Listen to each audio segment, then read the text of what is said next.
Welcome back to my YouTube channel. Di video kali ini saya ingin membahas review dari ajang IPL, La Liga dan juga Serie A, di mana pada akhir pekan ini ada beberapa pertandingan yang menarik lah untuk kita bahas, di mana dari IPL Liverpool kembali harus menelan kekalahan kedua secara berturut-turut. Dari La Liga Barcelona juga kalah 2 kali secara berturut-turut. Kita bahas dari IPL dulu, di mana Tottenham Hotspur menang atas Leeds United. Laga ini digelar di markasnya Leeds. Statistik pertandingan menunjukkan Tottenham ini unggul dari shot on target. Ball possession ini dipegang oleh Leeds United. Shot off targetnya itu 12 untuk Leeds dan 6 untuk Tottenham. Secara keseluruhan match ini bisa dibilang imbang lah. Kalau Leeds ini kan gaya mainnya lebih sporadis, sementara si Tottenham ini kan lebih ke efektivitas dan serangan balik. 2 gol ini kan juga lewat counter attack. Dan kita ke match selanjutnya, di mana Arsenal juga menang atas West Ham United Derby London. Statistik pertandingan, Arsenal unggul dari segi ball possession, total shot, shot on target, shot off target, umpan sukses juga Arsenal sangat unggul. Laga debut Nuno Espirito Santo sebagai pelatih West Ham harus harus dimulai dengan kekalahan, apalagi kekalahannya ini dikalahkan oleh Arsenal. Dengan hasil ini Arsenal mengkudeta Liverpool dari puncak klasemen. Kita ke pertandingan selanjutnya, di mana MU sukses menang atas Sunderland. Laga ini digelar di Old Trafford Stadium. Statistik pertandingan menunjukkan MU ini unggul dari segi ball possession, total shot, shot on target, shot off target, umpan suksesnya juga MU cukup tinggi 78%.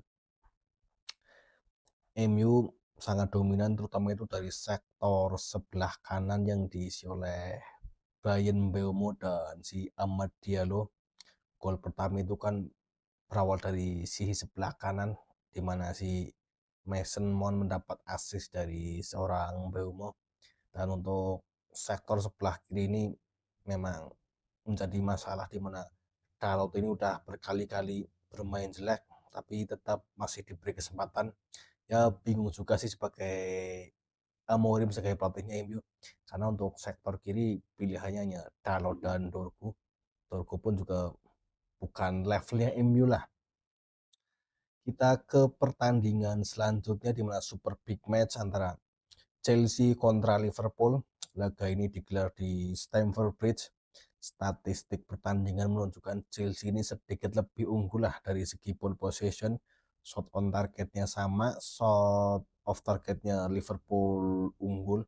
Umpan suksesnya Chelsea 83, sementara si Liverpool 82%. Untuk pertama kalinya Liverpool musim ini mereka kalah secara beruntun setelah pekan lalu di Champions League kalah, dan kali ini juga lagi-lagi oleh Chelsea. Golnya kan juga dari menit di penghujung laga, gol kemenangan dari Chelsea ini.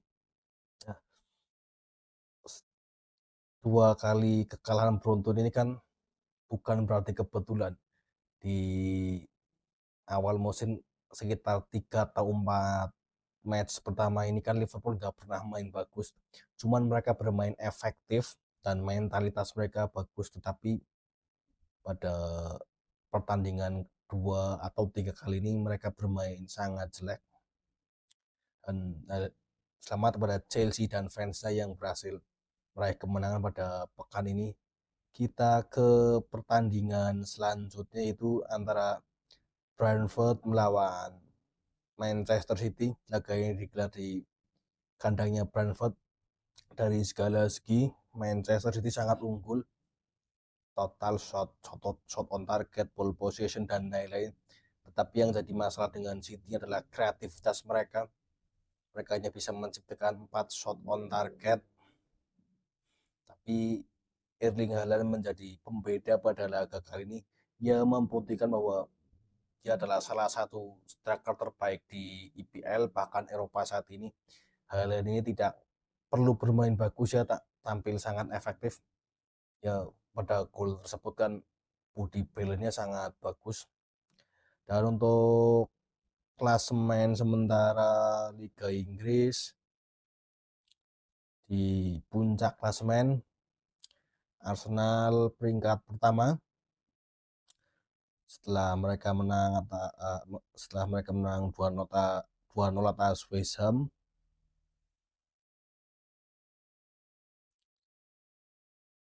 Dan untuk top skornya itu kan dipimpin oleh Haaland dengan 9 gol, Semenyo 6 gol, dan Jadon Anthony 3 gol.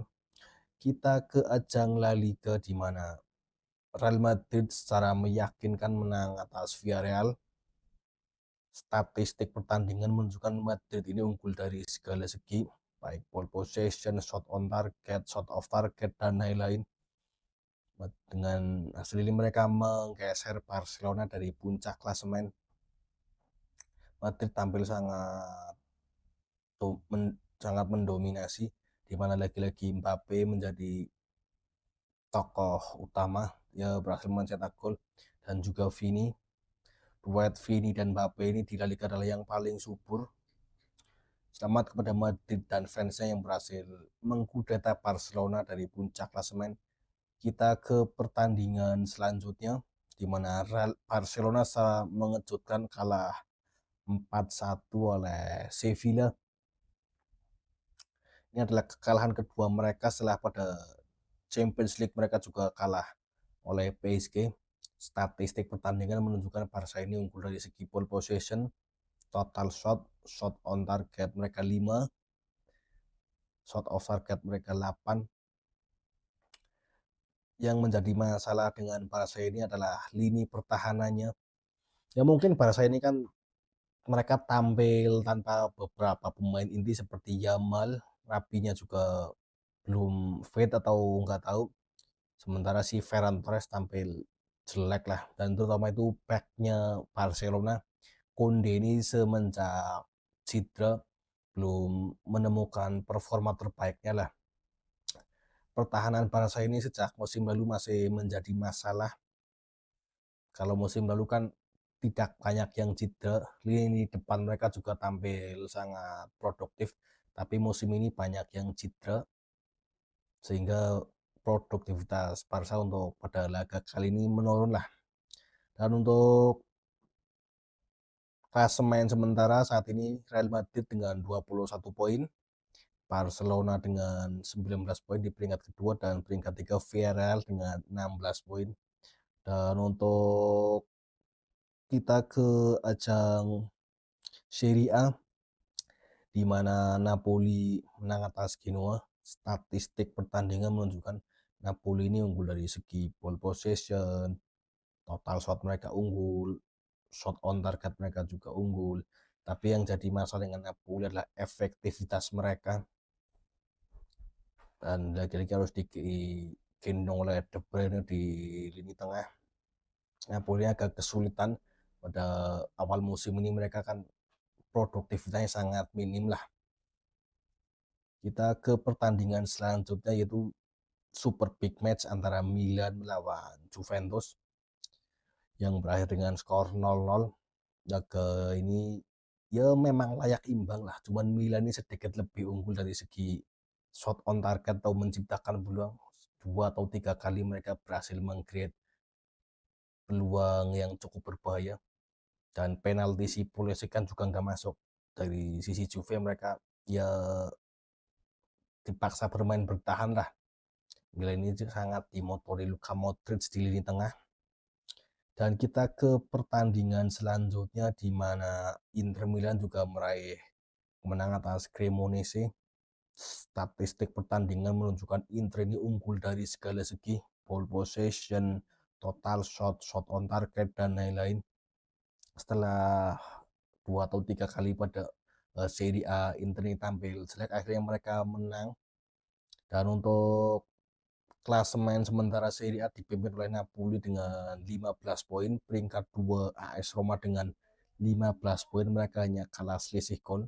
Sementara peringkat 3 itu AC Milan. Kita ke top skornya, yaitu dipimpin oleh Pulisic dengan 4 gol, Orsolini 4 gol, dan Matias Sule 3 gol. Dan video kali ini cukup karena sepak bola terlalu indah dari sebuah kemenangan. See you next time.